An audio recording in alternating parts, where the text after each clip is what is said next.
Então, uma boa tarde a todos os nossos amigos, irmãos e irmãs. Nós vamos iniciando o nosso evangelho dessa segunda-feira. Evangelho esse que traz uma lição do Livro dos Espíritos, que é a 629, como a Lígia nos falou, que é a questão sobre a moral. Kardec pergunta aos espíritos o que vem a ser a definição de moral.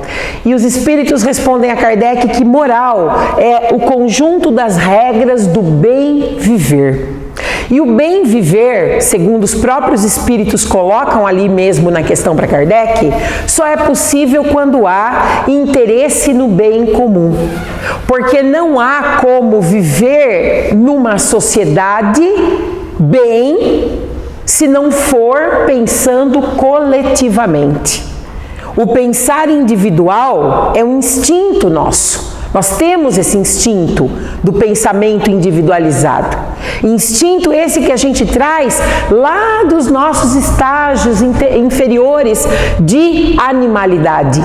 Aquela busca pela sobrevivência a todo custo. Mas mesmo dentre os animais, nós percebemos que alguns se unem em grupos, em bandos, em sociedades, se organizam. A gente vê esse sentido até mesmo entre insetos. Quem conhece, por exemplo, um pouquinho do cultivo das abelhas, sabe que na colmeia existe um senso forte de sociedade e um senso de hierarquia, aonde cada um cumpre o seu papel. Claro que para esses seres isso é uma questão totalmente instintiva, eles não têm uma compreensão mais profunda. Porque o Evangelho depois vai nos dizer que o início é o instinto. E o instinto, ele tem a sua inteligência própria. Instinto é uma inteligência primitiva, mas é uma inteligência muito confiável muitas vezes. E na misericórdia de Deus, o instinto para os animais é o que os leva a progredir.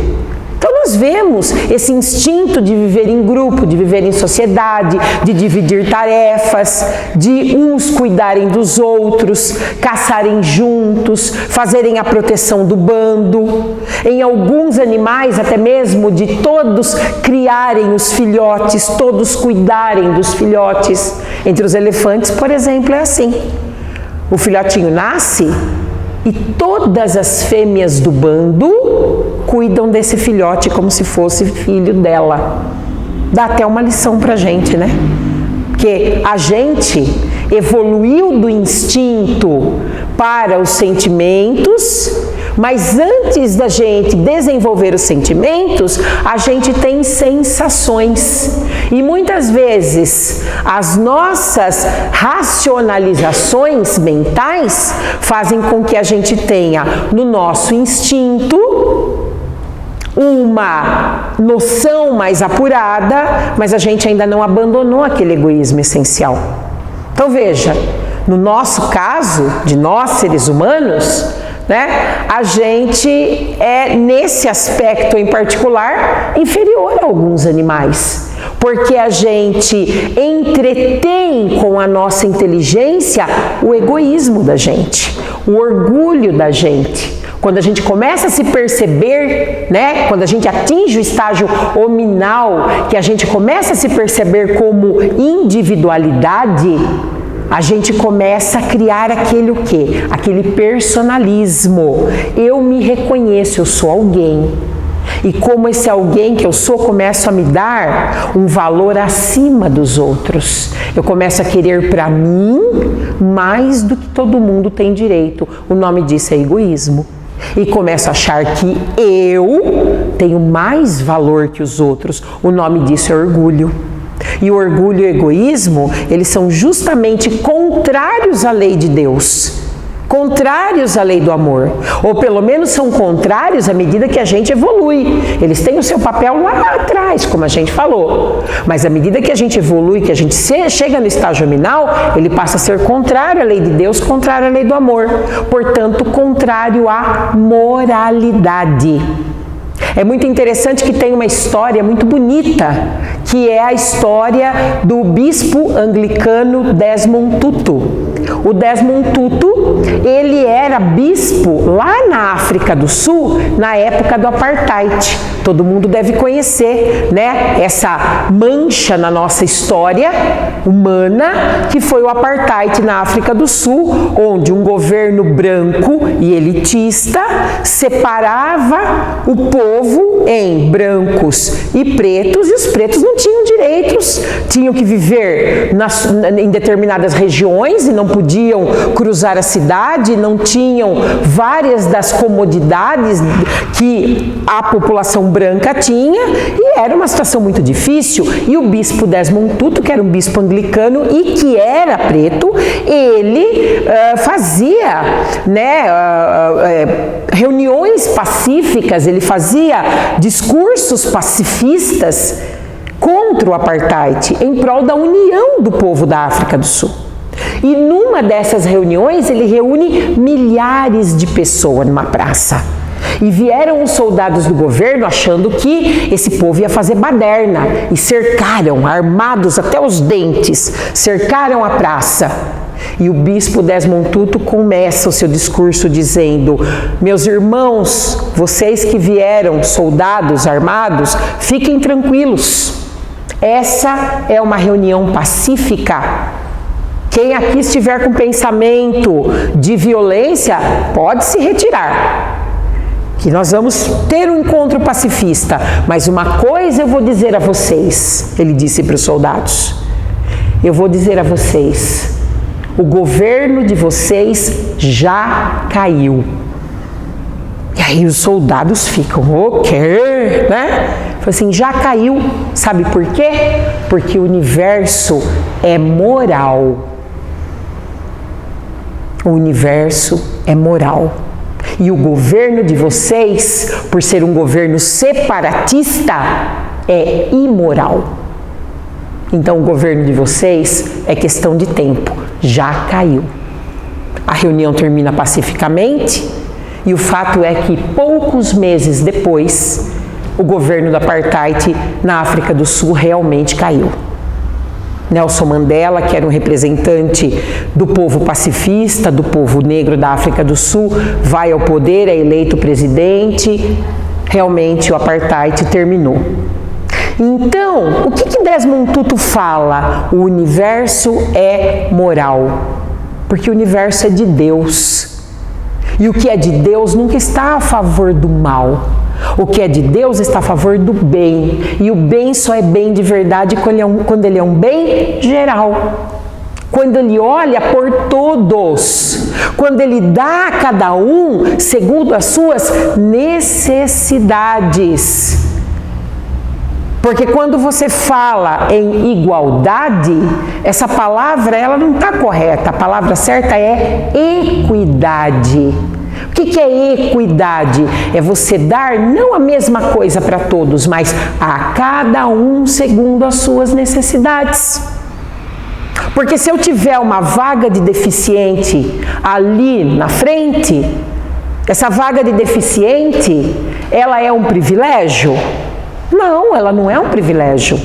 Ela está separada uma vaga aí para a pessoa que tem deficiência, porque a pessoa que tem deficiência tem necessidades que um não deficiente físico não tem. Então é uma equidade. Você está adequando a situação que cada um necessita. Olhando por esse prisma, é que nós vemos então que a moralidade ela é definida por essa forma de pensamento. Uma forma de pensamento que vê os indivíduos nas suas necessidades, ajuda cada um, o fraco dando a mão o forte dando a mão para o fraco, aquele que tem mais inteligência, usando a sua inteligência para ajudar aqueles que estão mais na ignorância, aquele que tem a sabedoria, usando aquele que não tem a sabedoria para que ele também atinja o conhecimento. Essa é a questão moral. E a moralidade nem sempre caminha ao lado da lei no nosso planeta. Infelizmente, o nosso planeta já teve leis muito imorais, O apartheid era uma. Mas vamos lembrar do período da escravidão?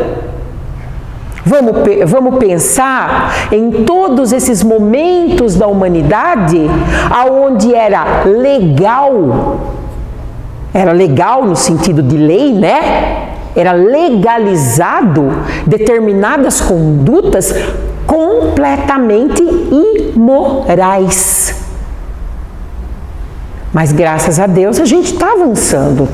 Graças a Deus. Aos poucos, as nossas leis vão se aproximando um pouco mais das leis de Deus. E o que são essas leis de Deus? Nós podemos dizer que todas elas se resumem na lei magna, que é o assunto do nosso Evangelho da tarde. Que essa lei magna é o quê? A lei do amor. O amor, ele transforma tudo o que é ruim em bom. O amor, ele dá colorido para tudo. O amor dá sentido para tudo. Quem ama ou já amou alguém algum dia na vida, sabe do que eu estou falando. O amor transforma o esforço, o sacrifício numa coisa leve. Porque como é gostoso você agradar a quem você ama. Como é delicioso ver a pessoa que você ama sorrir. Não importa o esforço que você faz. Todo o esforço, todo o cansaço, toda a dor, todo o gasto. Quem é pai, mãe, vovó aqui sabe do que eu estou falando. A gente dá a vida por aquela criatura amada. E no fim de tudo, às vezes, nenhum obrigado você ganha. Às vezes, nenhum obrigado. Mas o que importa? Quando a gente ama de verdade, ainda assim, no final, a gente sorri satisfeito. É gostoso só de lembrar o que a gente fez e o prazer que a gente ofereceu àquela pessoa amada. O amor torna as coisas leves. O amor, ele jamais pensa em si em primeiro lugar. Quem ama verdadeiramente alguém ou alguma coisa, ama um ideal, ama uma fé religiosa, ama uma pessoa, o marido, a esposa, o filho, a mãe, o pai, o irmão, um amigo. Quem ama sempre pensa primeiro na pessoa amada. Vamos fazer qualquer coisa. Vamos fazer um almoço. O que fulano gosta? Vamos fazer um evento. O que as pessoas lá da minha casa de fé desejariam? O que elas gostariam? Quem ama sempre pensa no ser amado primeiro. O amor pensa no outro. O amor é simples. O amor não se cobre não exige que seja ovacionado, que seja reconhecido. O amor trabalha em silêncio. A gente ouve muito falar esses dias, né? Tem muito psicólogo, psiquiatra conversando com a gente através da internet, do Instagram, do Facebook, desses canais todos de mídia. A gente ouve falar das mães narcisistas, né? Das pessoas narcisistas, dos relacionamentos narcisistas. O que é o narcisista? Aquela pessoa que pensa só nela. Ela é o símbolo, né? O arquétipo do Narciso. Narciso é aquele personagem grego que ele se achava tão maravilhoso, ele ficou tão encantado com a própria beleza quando ele viu a face dele no lago, refletida no lago, que ele mergulha no lago e se afoga, de tanto que ele se fascinou por si mesmo. Então, Narciso é essa pessoa fascinada por ela mesma. Então a gente ouve falar que tem, né, mãe que é narcisista, pai que é narcisista, esposa, marido que é narcisista, e aí ele não cuida do outro, ele deixa profundas marcas, profundos traumas, muitas vezes nos seus seres amados, essas mães nos seus filhos. Por quê? Porque elas têm aquela necessidade de dizer de si mesmas o quanto elas fazem, o quanto elas são sacrificadas, e você me deve, porque eu sou sua mãe, porque eu tive você, porque eu me sacrifiquei, então você me deve. Então puxa para si, faz o jogo da culpa. Isso não é próprio do amor. O amor, ele justamente é simples, ele é humilde. O amor tudo perdoa, tudo passa, tudo releva. Paulo fala do amor na Epístola aos Coríntios. E a gente sabe muito bem que essa é uma realidade de amor que nós experimentamos só por algumas pessoas. Nós ainda não temos essa capacidade de amar a coletividade dessa maneira. Então, por enquanto, esse amor que nós dedicamos, muitas vezes é reservado a algumas pessoas da nossa vida. Mas estamos caminhando, porque mesmo nós tendo poucas pessoas ainda que amamos, e às vezes muitas pelas quais nós temos mágoa, ressentimento, raiva, até desejo do mal, mesmo essas pessoas nós vamos amar. E mesmo as piores pessoas que a gente conhece, mesmo essas pessoas horríveis que fazem mal, que matam e assassinam e prejudicam tantas pessoas, mesmo essas criaturas um dia serão capazes de amar assim. Por quê? Porque nós somos filhos de Deus. Nós temos o DNA divino. O amor de Deus está em toda parte. É difícil para a gente entender isso, mas é verdade. O amor de Deus está em toda parte. Está lá na Cracolândia também? Tá.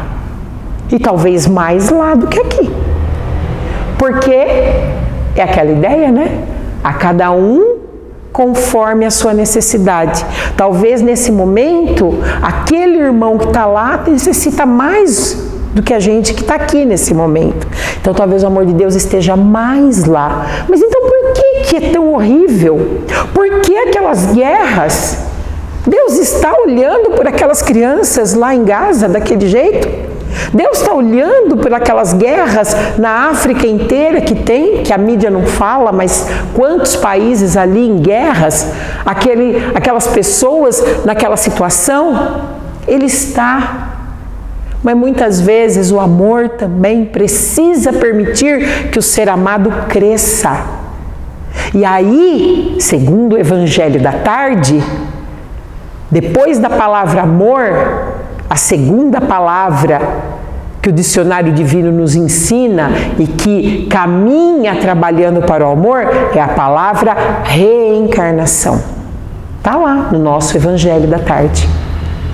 A reencarnação é a compreensão dessa nossa caminhada, dessa nossa jornada em busca do amor puro, que nós não conhecemos ainda.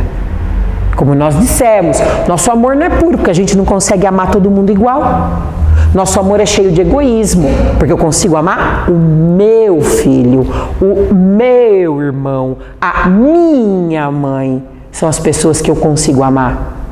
Mas o filho do outro, o irmão do outro, muitas vezes eu ainda não consigo. Porque então meu amor está pontuado de egoísmo. Mas nós estamos na busca, nós estamos na jornada da busca do amor. E aí é que entra a reencarnação. E aí é que entra o lado educativo do amor. Por que, meu Deus, se o Senhor nos ama tanto? Por que esse mundo tem tanto sofrimento? Por que tem tanta desigualdade? Por que essas pessoas estão nas zonas de guerra, nas zonas de fome, no abandono, na marginalização, nas sarjetas do mundo?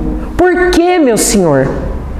Porque existe a necessidade da educação através do amor. Aquele que ama também educa. De novo, quem é pai, quem é mãe, quem é vô, quem é vó sabe que a gente pode estragar, a gente pode destruir o caráter de um filho, de um neto, de uma criança, dando a essa criança tudo o que ela quer. A gente estraga o caráter. Então, o que muitas vezes nós precisamos fazer? Nós precisamos dizer não. E o não que a gente dá, muitas das vezes, faz chorar, faz sofrer. E o não de Deus é um não cheio de amor. Então, quando nós desencarnamos, a gente encontra algumas realidades. A primeira realidade que a gente encontra é a realidade de que a vida não termina. Mas a gente já morreu tantas vezes, já desencarnou tantas vezes. Mas cada vez que a gente está encarnado, a gente mergulha tão profundamente na matéria que a gente esquece. E aí quando nós desencarnamos, nós esquecemos que éramos espíritos e nos damos de frente com essa realidade de novo. Meu Deus! O meu corpo morreu, mas eu estou vivo. Como é que é isso? Gente, vocês não têm ideia. Quem participa de reunião mediúnica sabe. A quantidade de irmãos desencarnados que não têm noção de que desencarnaram. Você fala para a pessoa, né, o espírito, através do médium se comunicando, você fala, então, meu irmão, o seu corpo físico morreu. Que é isso? Tá louca, imagina. Perdeu o juízo? Eu não estou falando aqui com você, moça. Está falando que eu morri? Como que eu morri se eu estou falando? E aí vai toda uma conversa, né? Toda uma estratégia, até que essa pessoa, esse irmão se dê conta. E ele só chega aqui para ele receber essa notícia quando ele está pronto. Porque muitas vezes ele fica um tempão em que ele não tem a menor condição de receber essa notícia. Muito embora já tenha desencarnado outras tantas vezes. Mas a gente mergulha no materialismo de uma tal forma que a gente é o corpo. Eu sou aqui, ó, isso aqui.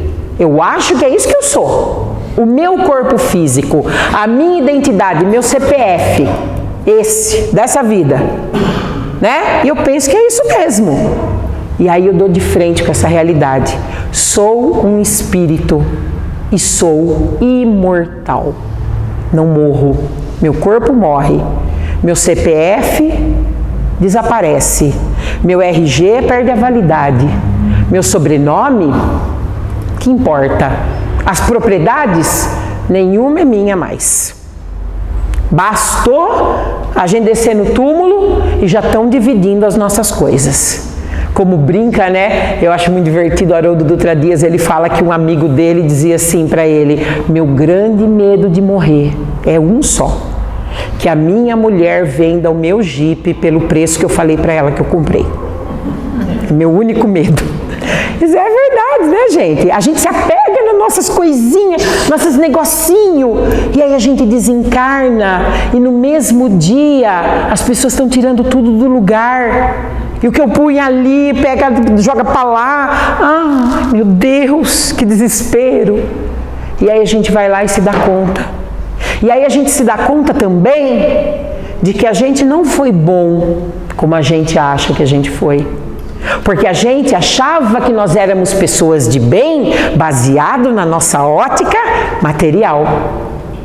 Então, na nossa ótica material, nós tínhamos o nosso time de futebol, que era o melhor, o nosso partido político, que era o mais correto, nós tínhamos a nossa família, que a minha família, que era boa, eu que soube criar filho, que aquele outro lá, meu Deus, né? Então eu tinha toda a minha ideia do que era justiça, do que era bondade, do que era certo, baseado na minha visão, na minha verdade. Mas a minha verdade é uma pequena fração, junto com a verdade de todo mundo e acima de todas as nossas verdades, a verdade universal, que muitas vezes não tem nada a ver com a nossa. Então eu descubro que eu errei muito, eu descubro que eu não aproveitei a vida como eu tinha que ter aproveitado. E aí eu quero melhorar, porque lá no mundo espiritual as máscaras caem, eu vejo a realidade, e aí eu busco ajuda, eu busco melhorar, eu busco aprender, e eu posso melhorar na vida espiritual? Claro, a gente tem exemplos aí na literatura espírita, de espíritos que fizeram uma jornada linda de crescimento, o próprio André Luiz. próprio André Luiz, no livro Nosso Lar, que é o primeiro livro da sua série, a gente vê, ele passa pelo umbral, aquela situação difícil, ele não aceitava que a mulher dele tivesse outro marido, e tinha uma série de coisas. Depois ele evolui, e o quanto ele aprende, o quão luminoso ele se torna. Mas aí eu também descobri uma coisa. Eu evoluí, eu aprendi muito na vida espiritual, mas eu mudei mesmo? Eu não sei. Porque o teste é aqui. Porque aqui eu esqueço.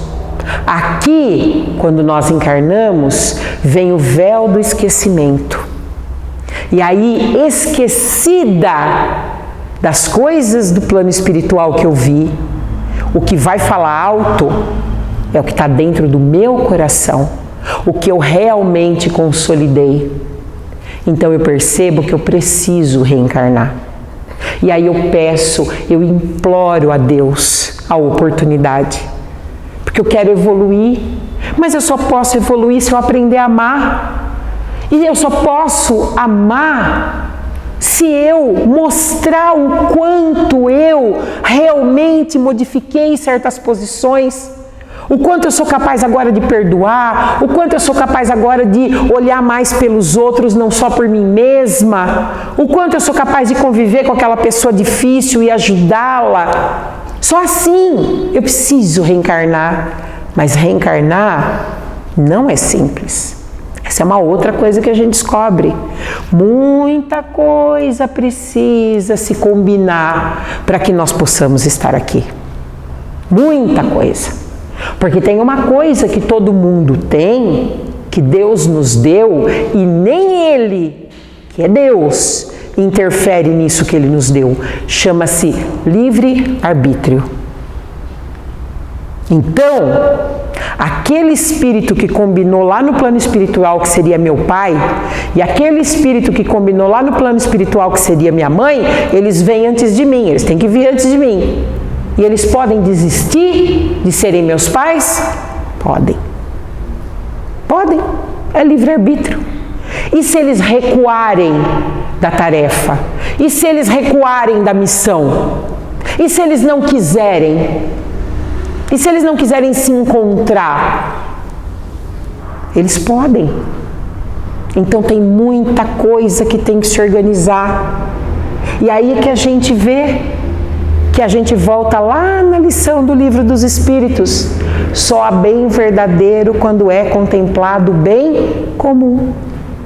Porque se a gente não tiver essa fraternidade, essa solidariedade uns com os outros, não se constrói o bem, não se constroem as possibilidades de evolução de ninguém. Nós somos uma grande escada, como a escada de Jacó, onde quem está no degrau de cima dá a mão para puxar a gente para cima. E aí a gente estende a mão para baixo para dar a mão para quem está no degrau de baixo. E é um elevando o outro. E se todo mundo não olhar uns pelas necessidades dos outros, ninguém faz coisa nenhuma. Eu preciso de tanta gente para vir antes de mim, para que eu possa nascer nessa terra. E tem ainda gente que nasce e diz, né, eu não pedi para nascer. Ou então diz frases assim, eu me fiz sozinho. Tem filhos que dizem isso, né?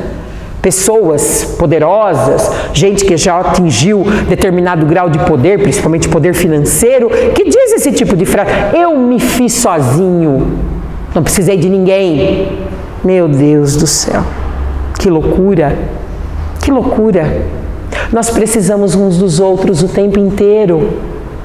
E aí é reencarnando que muitas vezes nós vamos enfrentar situações que nos permitem verificar os erros do passado que nós cometemos. Às vezes nós somos espíritos tão teimosos que apenas nascendo em situações de profunda dor, como essas que nós mencionamos, nascer numa zona de guerra, num país de pobreza, num lugar onde muitas vezes o vício está instalado, é que a gente vai realmente ser capaz de vencer o vício.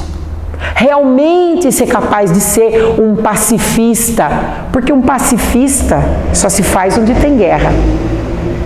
Você só vai ver a real virtude de alguém que é pacifista aonde exista violência, aonde exista guerra. Porque aonde está todo mundo em paz, está todo mundo em paz. É que nem aqui agora na casa espírita, né? Todo mundo chama todo mundo de meu irmão. Que delícia! Um ambiente tão iluminado, tão gostoso, né? Tão calmo. Todos nós sendo abraçados, acolhidos pela espiritualidade do jeito que nós estamos sendo agora. Precisa ser bom? Aqui? Aqui a gente não precisa ser bom. Bom a gente precisa ser lá fora. Lá fora, onde a gente encontra a luta, a violência, a maldade, é que a gente prova se a gente é da paz, se a gente é do bem. É encontrando na minha família aquele que me magoou na vida passada, aquele que tirou tudo de mim, aquele que me matou, me roubou e que vem como meu filho. E eu agora vou criá-lo e dar tudo para ele. Antes ele me roubou, agora eu dou. Dou porque eu quero, dou porque eu amo. É assim que a gente vai evoluindo e desenvolvendo o nosso amor. Tantas histórias, tantas formas. É o amor de Deus educando a gente. Às vezes parece duro demais.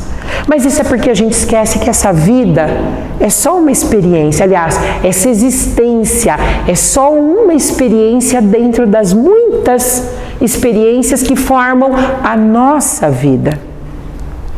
E que enquanto a gente não aprender a lição de que vai precisar que todas as criaturas deste planeta, todas, tenham um teto sobre a cabeça, um cobertor numa noite fria, um prato de comida digno, um trabalho, uma chance de estudar e progredir pelas próprias forças, pelos próprios méritos.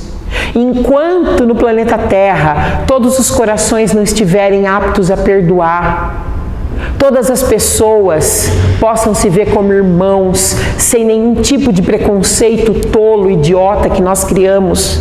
Enquanto tudo isso não acontecer com cada um do planeta, o planeta como um todo não evolui. E aí não adianta a gente ficar reclamando que a Terra é um lugar ruim. Cada um tem que modificar dentro do seu coração. Não é uma coisa simples para nós. Nós não vamos conseguir grandes mudanças milagrosas de uma hora para outra. Mas nós estamos aqui, não estamos? É mais um dia que o Evangelho segundo o Espiritismo, que essas